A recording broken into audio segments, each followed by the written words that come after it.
មិនថារបបផ្ទះជាកម្មឬរបបអ្វីផ្សេងទេបងប្អូនទាំងគ្នាទីតាំងគឺនៅតែជាចំណុចសំខាន់ដែលយើងត្រូវតែយកចិត្តទុកដាក់មុននឹងយើងសម្រេចចិត្តប្រកបអាជីវកម្មណាមួយ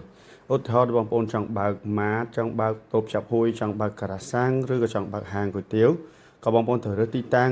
ដែលសម្បូរមនុស្សឆ្លងកាត់ដែលមានសក្តានុពលផងដែរផ្ទះជាកម្មក៏មិនខុសគ្នាដែរអញ្ចឹងការជ្រើសរើសទីតាំងនៅតែជាចំណុចសំខាន់ដើម្បីចាប់ផ្ដើមរបរនេះឲ្យដំណើរការទៅមុខយ៉ាងរលូន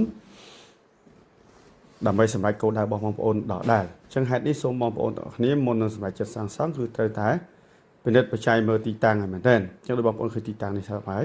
បាទបរិវេណជុំវិញគឺជាវាលស្រែហើយកន្លែងដែលខ្ញុំឈរនេះគឺជាដីដែលគាត់ត្រូវសាងសង់ហើយគឺយើងត្រូវសម្អាតចេញដែរយើងអត់ទុកបែបនេះទេបងប្អូនណាបាទយើងត្រូវឲ្យខុសឆាយស្អាតវាលស្រឡះល្អបានយើងចាប់ផ្ដើមការសាងសង់របស់យើងហើយនៅបរិវេណនេះគឺយើងមានភ្នំមានស្រែមានប្រភពទឹកដែលជាប្រភពបង្កើតចំណីឲ្យសត្វតិចកម្មយើងផងដែរណាបងប្អូនទាំងអស់គ្នា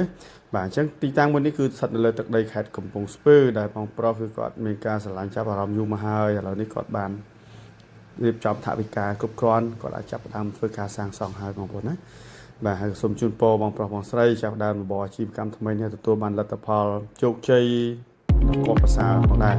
បាទសូមអរគុណជួបគ្នានៅវីដេអូក្រោយទៀត